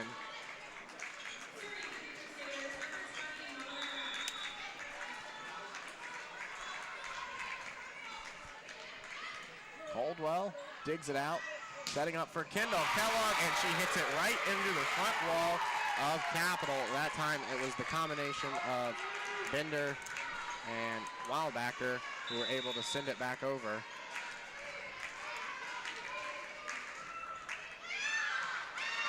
And a wise decision that time from Emily Caldwell to duck her head and get out of the way of that one.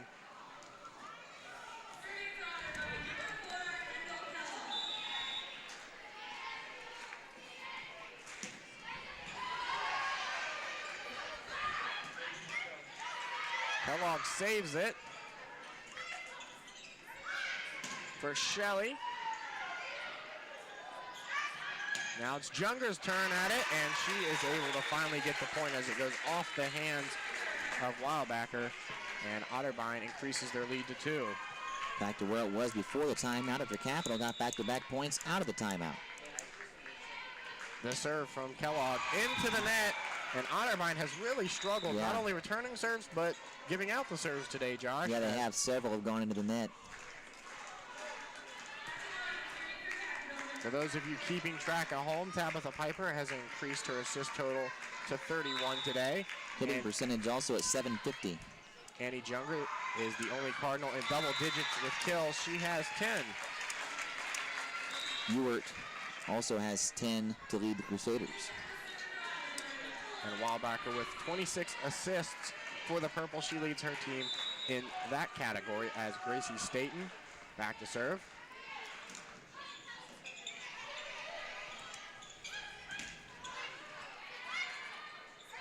Setting up for Junger. Junger able to hit it over, saved by the libero.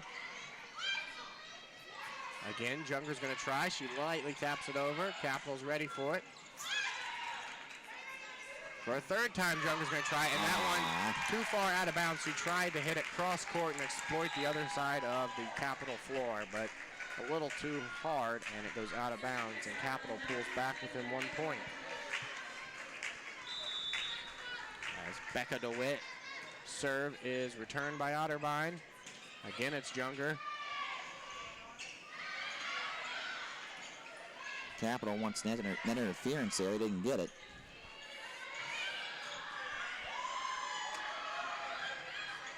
Beautiful. And she pulls a Tabitha Piper again with that fake out move, and she exploits the middle of the court. Otterbein had crept up a little too close to the net. It up and another timeout. Another timeout as both teams want to make sure that they go over strategy very closely. And the first set was not a blowout, but it was controlled by Otterbein the entire way as they win 25-15 by 10. But ever since the second set has started, Josh, it has been very back and forth. At one point, Capital had a 4-point lead, and that is the biggest lead. Yeah. Otterbein's biggest lead has been 2 points, and other than that, it has been extremely back and forth by both teams. Yeah, neither team really able to establish a run or get a huge wave of momentum on their side. Capital has been in control of the last 2 sets, but that being said, not huge leads. Otterbein's kept right with them, but not the team up, unfortunately, for the Cardinals at the end. And, of course, Otterbein in a position now where they must win to stay alive, and not taking away in this one so far. Tied 8-8.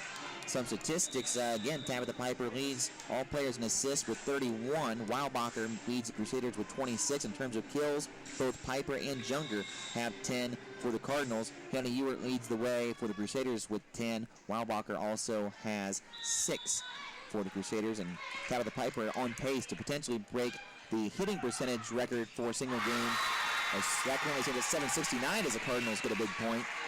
Good. Record at 765. You have to have at least 15 attempts. She currently has 13, but her percentage is at 769 right now.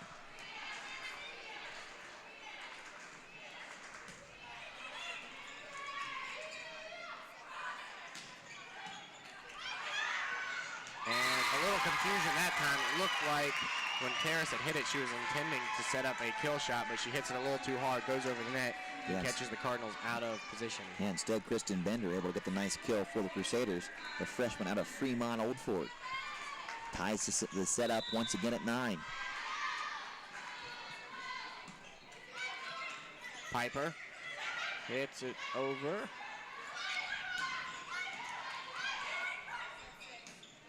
Out. And that one hit a little too hard out of Kristen Estes, the sophomore.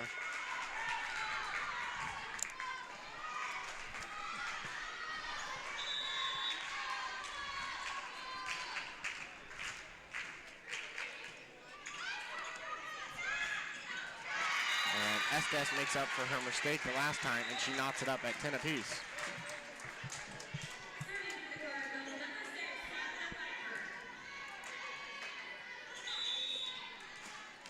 As the Sunbury native from Big Walnut High School, one of the OAC members, hits it into play with her good serve. Junger lightly taps it back over for the kill. Saved by Caldwell. Piper.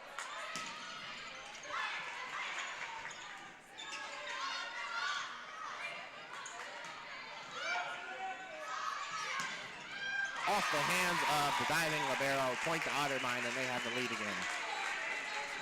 And again, Capital has even been helping Otterbein out some. There's several shots that looked like they probably would have gone out that Capital has attempted to go at, and that was one of them right there. But fortunate for the Cardinals as they get the point and the lead.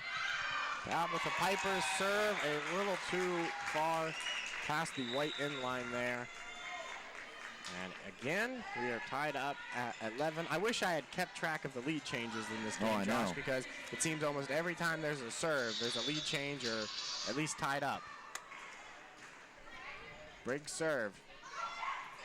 Junger.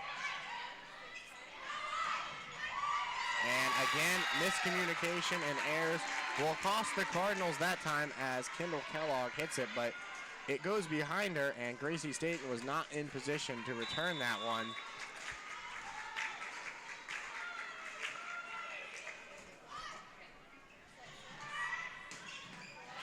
Good save from the libero. McCracken, not enough force behind that one, and it falls short of the net. And yet again, we are tied up at 12 apiece here. Annie Junger set the serve it for the Cards.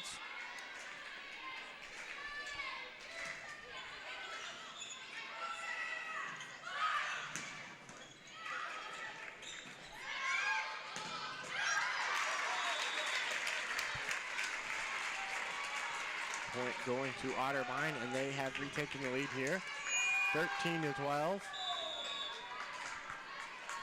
Otterbein needs to get a run going. Cannot keep trading points back and forth. Momentum has switched back and forth between both teams the entire day. And for the first time in what has been a long time, Otterbein has increased their lead to 2 over Capital. Junger, line drive serve. They're going to need to get it over here. This is the third hit. Off the net, still alive. Piper for Shelley, and Shelley hits it too hard into the net. And there goes the string of 3 consecutive points for the Cardinals.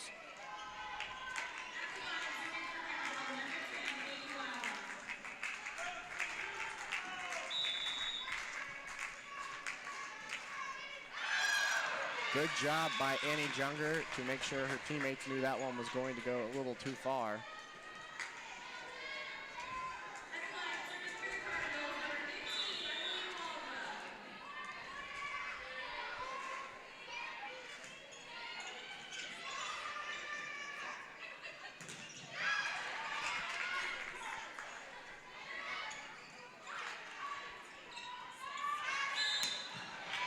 And they will blow it dead before Otterbein has a chance to send it back over.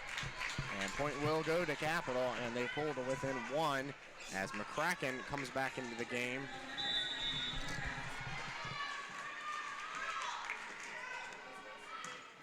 Junger digs it out, looking for the kill, and Otterbein gets it that time as they're able to sneak it over the heads of the front line of Capital, finding some room towards the far sideline there. Kendall Kellogg to serve. And her line drive serve goes into the net, and she will come out of the match replaced by Evelyn Karras, the junior. Neither team just wants to run away with this thing, do they?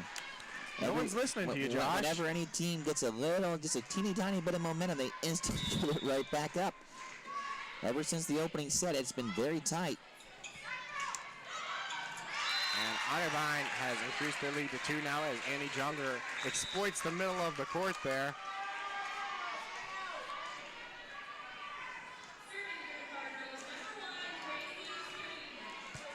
Gracie State now asked to serve for Otterbein.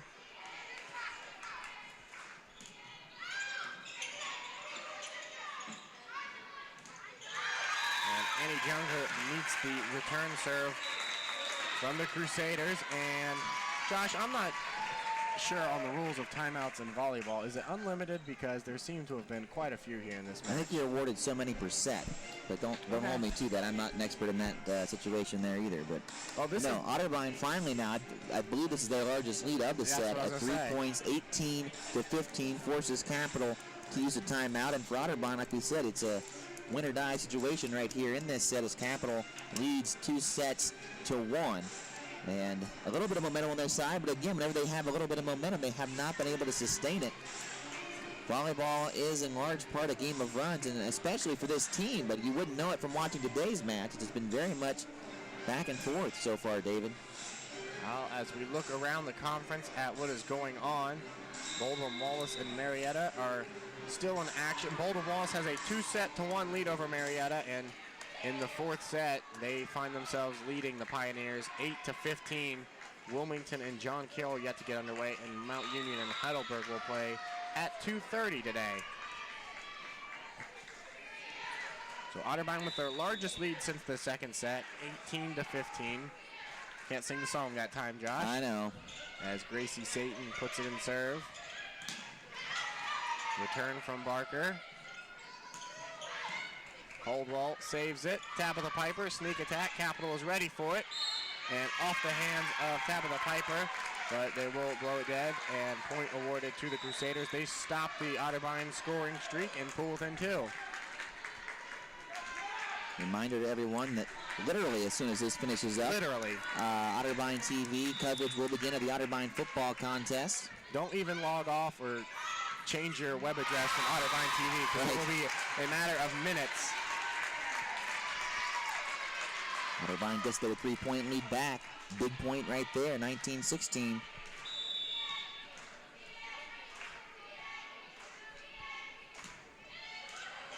And again, Otterbein continues to shoot themselves in the foot. Anytime they get a lead, they seemingly hand it right back over to Capital for the 3rd time in this set. They have served a serve into the net. A 2-point game now, 19-17 the score. Leonard serves it. And a good job that time out of number 11, Kristen Estes, the sophomore. And Otterbein gets into the 20-point range. Got to close it out now. Can't give it up.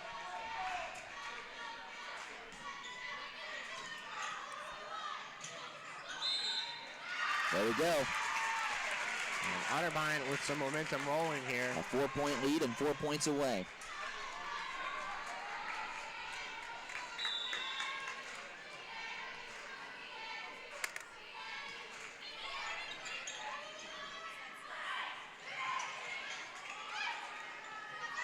Setting up the kill, and good job from Capital. Good awareness to keep that one alive. Courtney McCracken was all over that. A good save from the diving libero. Got to get it over on this one, and they do. Coldwell digs it out. Nice volley here by both teams. Setting up for Kellogg, and off the hands of the front line of Capital, it rolled down the net and finally went out of bounds. And Otterbein with some momentum now. They have a 5-point lead and are up 22-17. Their largest lead since the opening set.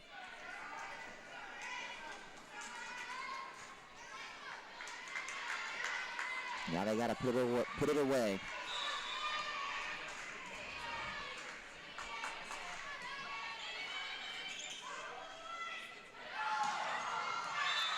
That one very close to the inline. The point will be awarded to Capital. They break the streak, and substituted is Natalie Brigg, the sophomore, back into the game. Brigg set to serve. Her team trailing 18-22. And there'll be a delay in action now as Tabitha Piper wants to go over and have a word with the head official.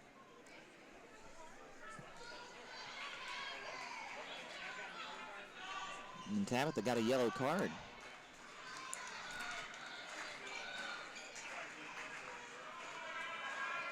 She's going to have a word with Coach McDonald over there. Not sure what exactly transpired on the court.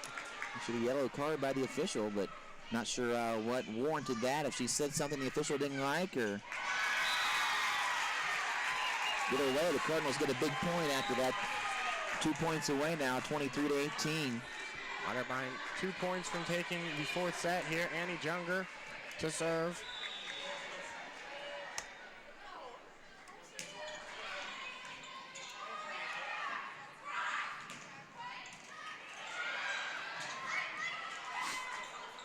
Piper to Kellogg.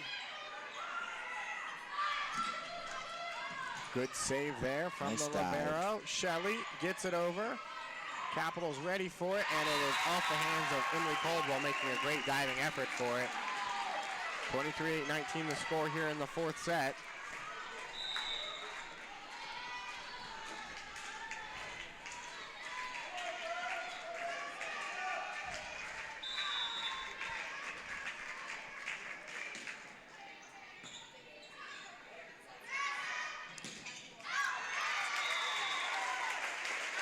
That one returned from Capital, goes out of bounds, and Otterbein 1 point away now from evening it up at 2-2 and extending it to a fifth set.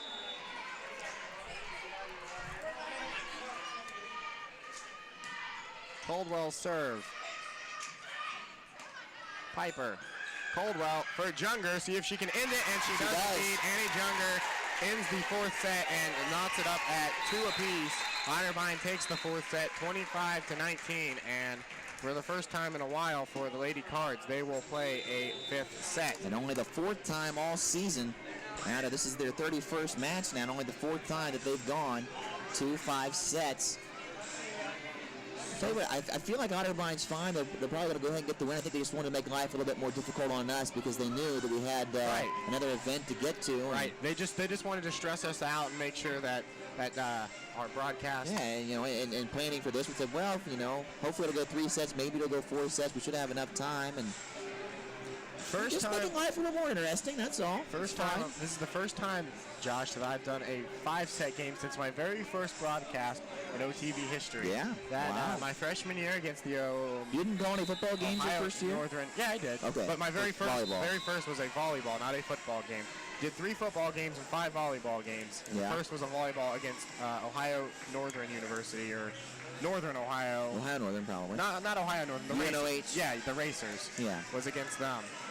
So Otterbein going to their 4th, 5th set match of the year. On the year, Otterbein is 2-1 in the 5th set. We mentioned the only time they lost was the last time they went to 5 sets against the Berg back on the 18th. And now the right center crowd getting very into it as the home side bleachers are almost completely filled here at senior night. It has been a good match to this point. Both teams having stretches where they look good, and both teams having some uncharacteristic errors as well, especially for Otterbein there in the 2nd and 3rd sets, but bouncing back with a needed win in set number 4, 25-19, and a 5th set upcoming to decide the victor. Of course, the 5th set will not be played to 25 points. Nope, just to 20. Otterbein took the first set in this one, 25-15.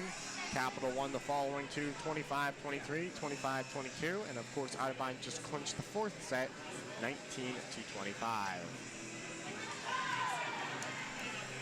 Again, both of these teams will be in the Ohio Athletic Conference tournament. They're just playing for seeding's sake right now. That and bragging rights of who gets to take back to the respective city of which one has defeated their longtime rivals. Otterbein could be potentially as high as this number 2 seed with a win here and help from Ohio Northern and Mount Union, or could be as low as the 4 seed with a loss here today. would be playing either John Carroll, Capital, or Baldwin Wallace. That much we do know. We do know that the game will be played here. It will be against John Carroll, Capital, or Baldwin Wallace. If Capital loses, it would be John Carroll or Baldwin Wallace. If Capital wins, it would be John Carroll or Capital, just depending on how the seedings shake out. But again, that game will be right here on Otterbein TV on Tuesday. And immediately following this broadcast, and literally immediately following this broadcast, will be the football game. Thought we'd have a little downtime in between, but volleyball running a little long, and that is not going to be the case today. But, of course, 1:30 kickoff. 1 o'clock is the scheduled pregame, but again, that could be likely pushed back here if this runs over. I doubt they'll postpone the kickoff for us. The kickoff will not be postponed. That would be awfully slow if they did, but kickoff will not be postponed. I imagine the pregame show might be forced to be postponed since we'll still be on the stream here, likely at 1 o'clock, as it is now. What time do we have here? 12:43. So unless we have a 17-minute or less match here.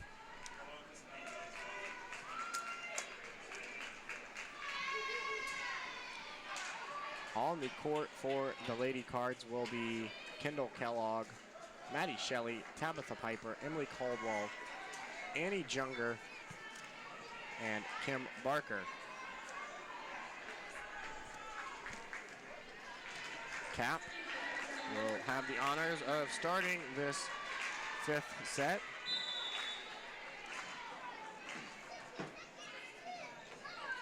Important for Otterbein to jump out to a quick lead here, and that is not what they want to see. No. Excuse me, that one looked from our vantage point like it, it was tipped by a purple jersey, and the scoreboard does not reflect that, as it says 1-0 in favor of Capital, but I'll get it straight back. The official did point towards the Otterbein side. Yeah, it's 1-1. Yeah, they got it. 1-1 the score.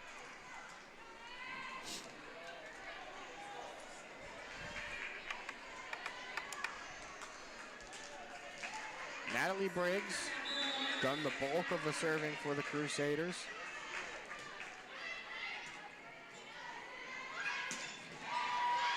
And that one too far out of bounds, point to Otterbein. And we're going to get a little bit of a protest. Pam Briggs arguing with the official over there. We already saw Tabitha Piper get yellow carded. Now the officials are going to meet up as well. Not sure what the discussion is about. It appeared to be a pretty clean-cut play from our view. Now they'll discuss with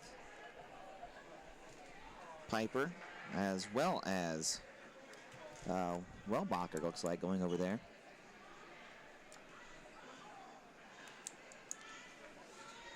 So they'll get the situation straightened out, and we're good to go. So 1-1 remains the score. Capital has the ball to serve in this 5th and final set between the crosstown rivals. Otterbein 6-2 in the OAC, 24-6 entering today. Capital 3-5 in the OAC, 15-13 in overall play. Briggs, high arching serve. Junger. Point going to the visitors from Bexley, and down on the court, the reserves not in the game. Very fired up, very passionate. Yeah. A large roar of approval.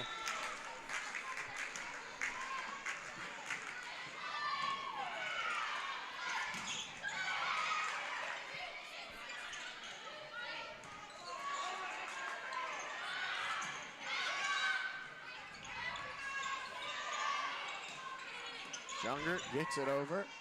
Good set of volleys by both teams. Absolutely. For Shelley, Caldwell saves it. Piper taps it over, and it is inbounds. Point to Otterbein, tying it up at 2 apiece.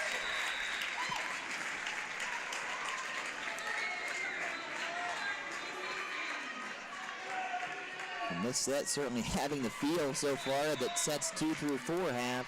It just kind of has that feel of another back and forth tight set. And again, as soon as Otterbein got a point, got things going their way, another serve into the net. And Capital takes the lead. 3-2 the score. 2-2 the overall set record, and that one looked like it might have went out of bounds if Otterbein didn't. That one inbounds. Point to the Cardinals as Kristen Estes, the sophomore, back into the game.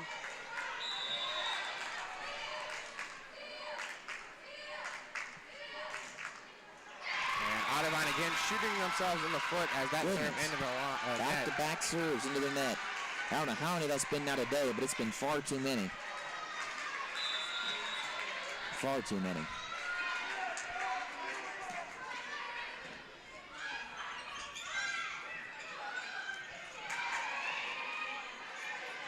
Junger cannot get that one over the net. Again, they're setting up for Junger off the hands of the front line of Capital. Good save by Otterbein. Again, it's Junger. And point going to the Crusaders. They are fired up down on the court. Take a 2-point lead now. Another extended volley going back and forth. We've had a lot of long volleys so far today. Otterbein, the winner of the first long volley in this set. Capital comes up with the point in that one. And an attempt that time by Estes to send it over, a little too low as she meets the net there, and we will have a timeout on the floor, and it's getting loud here in the right center. Yeah. A whole lot of people in purple shirts are standing up and applauding their Lady Crusaders, who are trying to be the first Capital volleyball team to defeat Otterbein since 5 years. 2008. So it's been quite a while. They already broke that string of shutouts that they had, winning the second set of this one. And now Coach Pam Briggs in her 21st season as the head coach of the Crusaders, giving some instruction. Already 400 career wins for her in a career that has spanned over 2 decades. And her team has doubled up the Crusaders 6-3 here in this all-pivotal 5th set. Still early on, but if you're Otterbein, you do not want to let Capital pull away any further than what they already are right now. I know it's only 6-3, but you don't want to let them get any more strength and momentum on their side than you can. Because again, you only put a 20 this time too, not 25.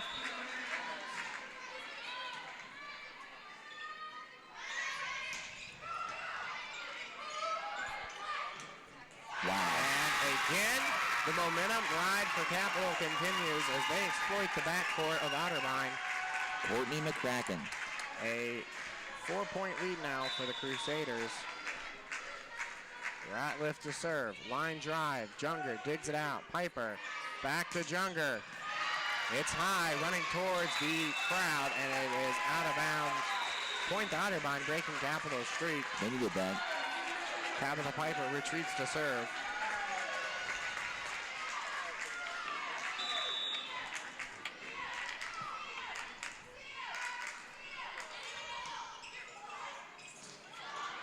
Wow.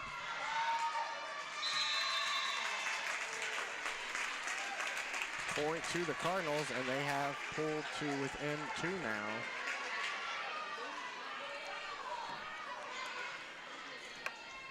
Tabitha Piper again set to serve.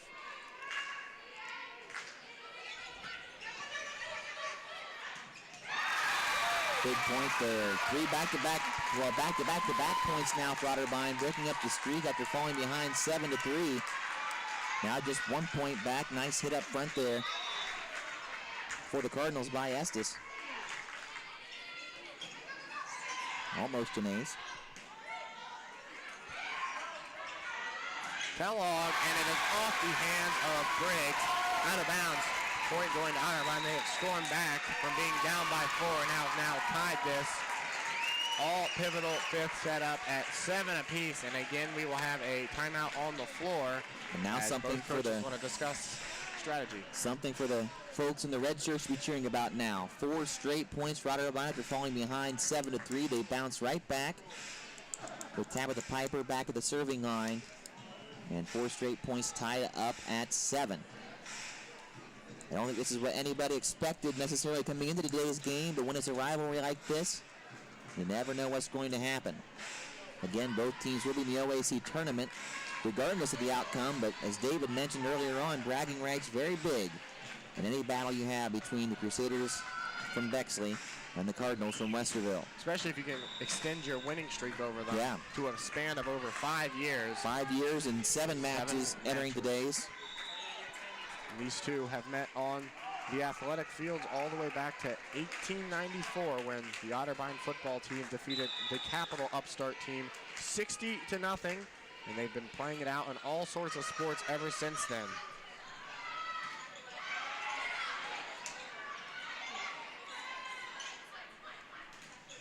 Dave, are you going to apply for Stephen Grinch's job if he ever retires or gets a new position? It wouldn't be a bad job to have. Of course, Mr. Grinch, the Otterbein archivist here, as, again, another timeout on the floor. No, they're just switching sides here. But it would be a fun job to have, I imagine. Because David is quite the history guy when it comes to all things Central Ohio, Westerville, and Otterbein. Any Columbus history question he knows, he can tell you about the history of Otterbein football, about Otterbein in general. There's a lot of fun little tidbits. Stephen Grinch, a wealth of knowledge, and David Kinder slowly but surely building up to that as well, as Otterbein now takes the lead in the 5th set, 8-7. And a good job of Staten to save that one there. And confusion out of Capital's side, as not sure who was going to hit it. And Otterbein has jumped up 2 points now. And now the Cardinal crowd making noise.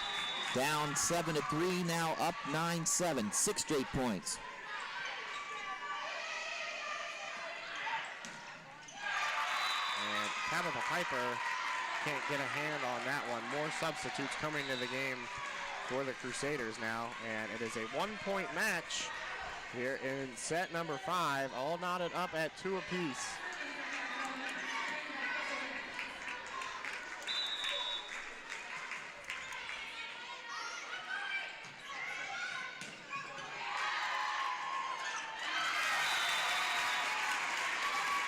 Big point there again. Ball goes into the net. Capital can't get back to it. Otterbein back to a 2-point lead. And Annie Junger back to serve. Maddie Shelley replaces Gracie Staten on the court. Looking for the kill. Dug out by the Cardinals. Piper to Kellogg. And Kellogg taps it over, and it is inbounds. Close. That is pretty. Coach Briggs does not like the call on the court, and she's going to call another timeout. And she is furious down there with her team and the officials. She made it a point to call out the official over there. She did not agree with that call on Kendall Kellogg. Otterbein on an 8-1 run right now. To mention they were down at 1.7-3, and it looked like all things were going Capital's way as they had the momentum on their side to start the 5th set. Then Otterbein bounced right back, 8-1 run right now, as we mentioned. Taking a look at the statistical leaders for your Lady Cardinals, Annie Junger and Kim Barker are now tied for the lead in kills with 13 apiece. Kendall Kellogg and Tabitha Piper both have 11. Tabitha Piper with 47 assists. Wow. Emily Caldwell with 11. And that's still 7 more assists than what Capital has as a team. Emily Caldwell also with 25 digs. Piper with 13 digs. McCracken and Ewer are leading the Crusaders with 11 kills apiece. And Wildbacker, 32 assists. Annie Junger set to serve with her team up 2 points. And a mistake that time out of Kendall Kellogg as she cannot get it back over the net.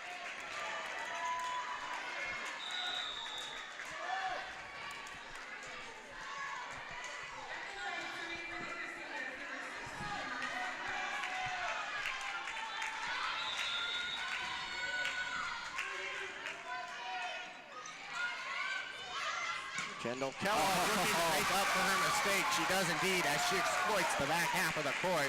And Otterbein goes up 3. That's a good way to bounce back with something like that, isn't it? She had a ton of power on that and nailed it down right in the back part of the court. Emily Caldwell set to serve. Her line drive serve is returned. Setting up for a kill and over the net, but Otterbein can't get to it in time. And Capital is in double digits now.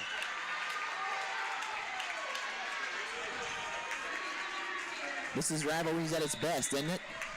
Close contest, crowds into it, players into it. Each team wants to win, and neither team can really get that big of a lead. Otterbein and Capital, there is not much better. And back-to-back kills now for Kendall Kellogg. She will take a seat on the bench and be replaced by Evelyn Karras, and Otterbein extends their lead to 3. Otterbein has not had a lead bigger than 4 since the first set.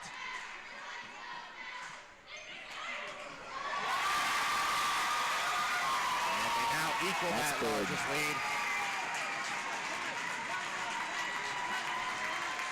And now the crowd coming into it. Many of the Otterbein Cardinal fans coming to their feet now. No longer sitting down. 6 points away. Good job by Capital to keep it alive. Got to get it over this time. They do indeed. Tabitha Piper sneaks it over. Capital was ready for it. Back over, saved by Caldwell. Caldwell again keeps it alive. Piper for Junger. Nice set of volleys here. Looking for Shelley. Point for the Cardinals, and they are 5 points away now from defeating the Capital Crusaders. Shelley able to dump it over. I know they played a 15. It's only 15, not 20. And that will do it. Apparently we thought it was 20. 15, it was 15, that's right. And Otterbein takes the victory here. They extend their winning streak over the Capital Crusaders to 8 games and a span that dates back all the way to 2008. So they win tonight by today, still not tonight, by a score of 15 to 25. 15 to 10, rather. 15 to, in the first set, 15 to 25. Yeah. 25 to 23, 25, 22, 19 to 25, and then in the last one, get it 10 to 25. So any final thoughts on tonight's match, Josh? Well, it was certainly intense. It was a lot closer than a lot of us expected, but for Otterbein, they ultimately come out with the win and keep the streak alive. Now, dating back to, as we said, 2008, and 8 matches straight, the Otterbein Cardinals have knocked off the Capital Crusaders. Otterbein finishes out the regular season of the OAC at 7-2, 25-6 overall. Capital falls to 3-6 and 15-14 overall. And with that, we will step aside because we have to get to Memorial Stadium for the football game. For David Kinder, Josh Overholster, our producer Danny Lebsock, I'm Josh Overholster. Have a great day and stay tuned. Football coming up right now.